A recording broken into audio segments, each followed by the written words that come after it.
This is Fictional Mindbender. So I finally saw Gundam Seed Freedom last night, and my thoughts on it are honestly kind of mixed. However, one of the standout points to me of the movie that actually liked and made sense in terms of how it connected with the prior TV series was finally and conclusively showing how Kira Yamato's piloting skills basically sucked. Now, before you get pissed off at me, I'll explain why. Throughout Gundam Seed and Gundam Seed Destiny, Kira is shown to be this piloting genius, this coordinator god, which might make sense because he is supposed to be the ultimate coordinator, the peak of decades of genetic manipulation. So therefore, it would make sense that he would just basically run roughshod over everyone that he faced. And though he was twice defeated before the movie actually came out on the 2 television series, this view still persisted because he always got his get-backs on both pilots who defeated him, Athrun and Shin. However, Gundam Seed Freedom shows Kira not only consistently getting his ass kicked, but also not getting his get-backs either. Rather, I'm going to point out when and where this particular weakness of how Kira is getting beaten is shown in the other 2 series, and how ultimately it affects how I see the character overall. Kira's weakness lies in his over-reliance on long-distance spam attacks. In the beginning with Gundam Seed, this wasn't a problem, showing brilliant ingenuity and tactical awareness when Kira was piloting the original Strike Gundam. He was winning battles that honestly he had no business winning, and oftentimes only with his Mobilesuit's knives. And had Kira not had a change of heart about killing, nor started flying the Freedom series Gundams afterwards, I think his close combat weaknesses might not have become a thing. That essentially, the more close combat experience he got, the better he would become in that range of fighting. However, once he gets to Freedom, his tactics change. The Freedom, and all but one of his successors, are all nuclear overpowered beasts. And in my opinion, after the first Freedom and Rising Freedom, these later versions of the Freedom Gundam series tend to border on ridiculous with each upgrade. Essentially, it's a high-speed, high-mobility mobile armor that's in a mobile suit. And with his Seed abilities, Kira maxes out this potential to eliminate multiple targets at range without killing the pilots. It makes incidents like what happened with Nickel, where he accidentally kills him, much less likely to happen. This makes Kira become, in my opinion, much less efficient and a basically lazy pilot. He's become predictable. Has Kira done close combat in Freedom before? Yes, he has. But none that were prolonged, and that he actually came out on top conclusively.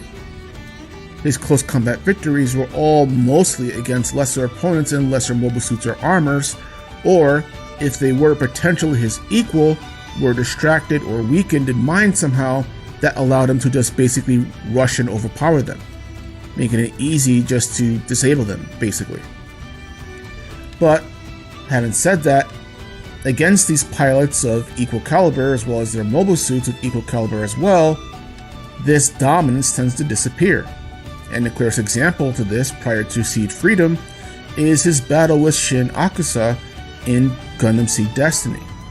Now, I'm going to say this right now, yes, Kira was holding back the entire time, but he's still flying a superior mobile suit and is still superior in his coordinator abilities than Shin.